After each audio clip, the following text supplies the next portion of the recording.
We just talk entertainment. Share and subscribe.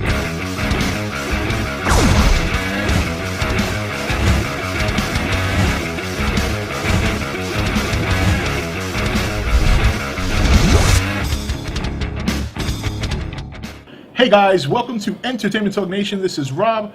This video, we're going to review episode 2 of The Leftovers, first season HBO series. Very good episode. Very good episode.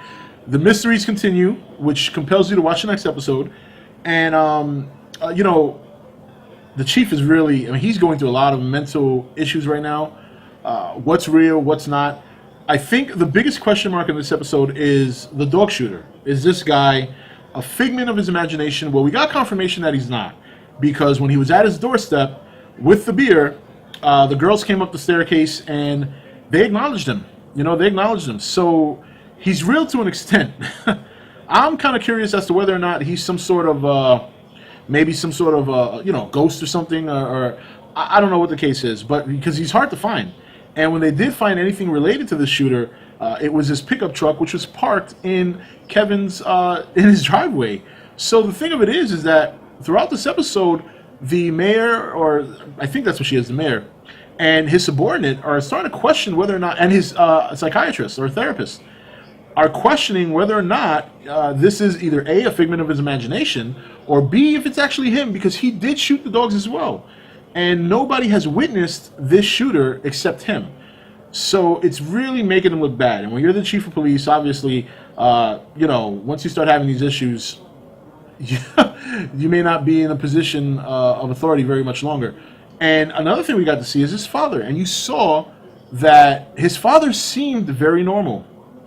And what happened was, during their conversation, at some point, his father seemed to be talking to somebody else that wasn't there. And then you get the idea, wait a minute, so this is a family thing. This is something that's been happening. I mean, it happened to his father, who was the chief of police. Now it seems to be happening to him. And I thought it was such a good, almost a confirmation that he's not quite out of the mental loop yet at the end of the episode when he went and he checked the toaster for the bagel. Because earlier in the episode, I began to question whether or not he really put a bagel in the toaster oven, because he flipped that thing around so much, nothing was coming out.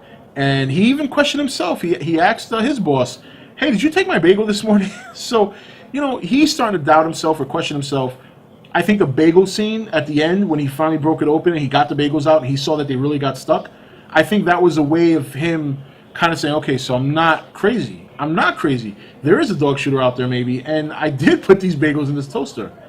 So we got to see Meg, played by Liv Tyler, and we saw bits and pieces of her in the first pilot episode, but she obviously is with the Guilty Remnant. She's in the probationary phase. She's in the early phase where they kind of really test your, I guess, your strengths to a certain extent, both emotionally and I suppose physically. She was supposed to chop down that tree, and after like 6 or 7 chops, she got exhausted. She didn't see the point of it.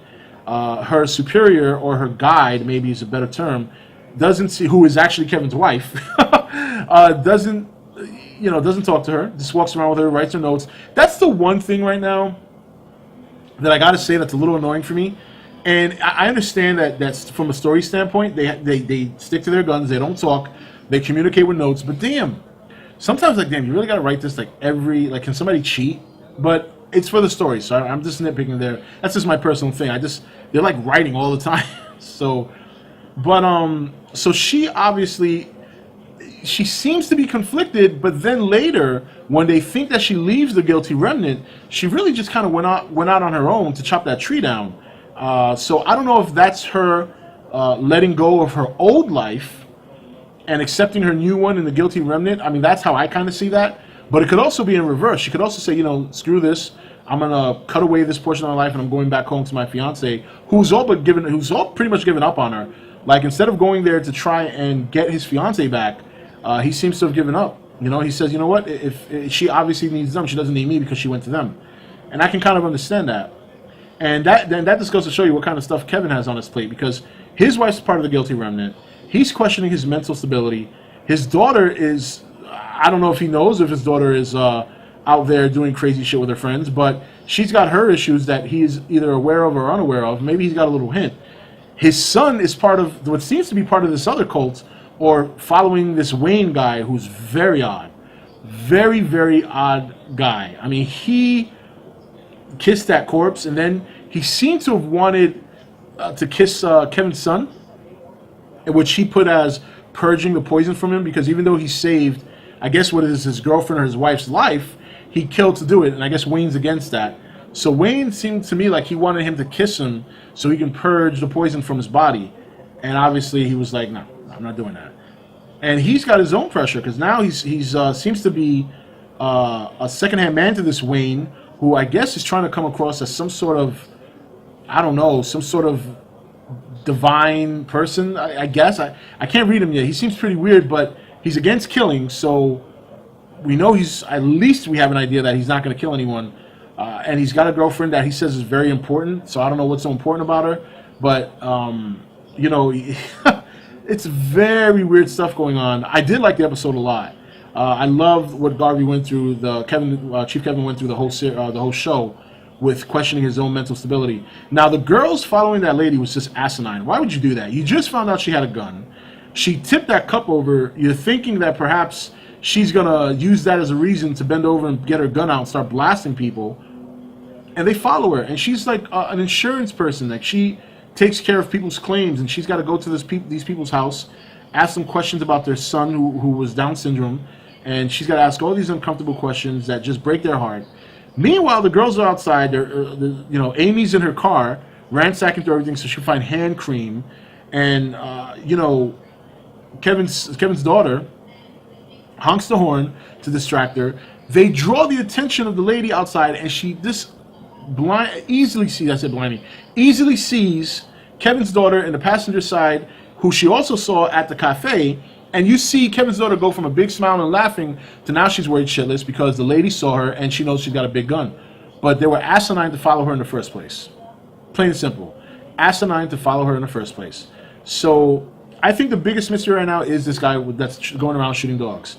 I personally think he's real. He's just hard to get a hold of. But there's a part of me that think there's something more to him that we'll find out obviously at one point. But maybe he's just some sort of ghost or some sort of divine entity that's come down to purge the dogs. Maybe the dogs are like hellhounds or something. I don't know. It's hard. It's only 2 episodes. It's tough to call right now.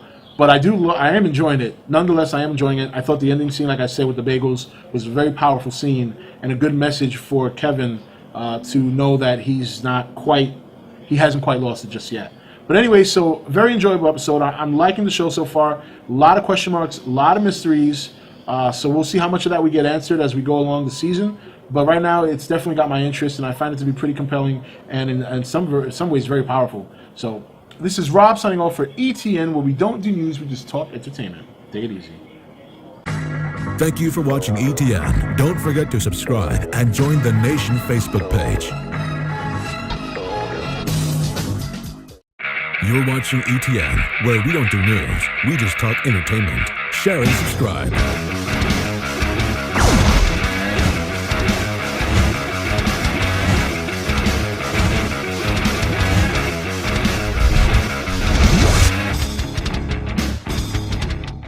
Hey guys, welcome to Entertainment Talk Nation. This is Rob. This video, we're going to review episode 2 of The Leftovers, first season HBO series. Very good episode. Very good episode. The mysteries continue, which compels you to watch the next episode. And, you know, the chief is really, I mean, he's going through a lot of mental issues right now. What's real, what's not. I think the biggest question mark in this episode is the dog shooter. Is this guy a figment of his imagination? Well, we got confirmation that he's not, because when he was at his doorstep with the beer, the girls came up the staircase and they acknowledged him. You know, they acknowledged him. So he's real to an extent. I'm kind of curious as to whether or not he's some sort of, maybe some sort of, you know, ghost or something, or I don't know what the case is, but because he's hard to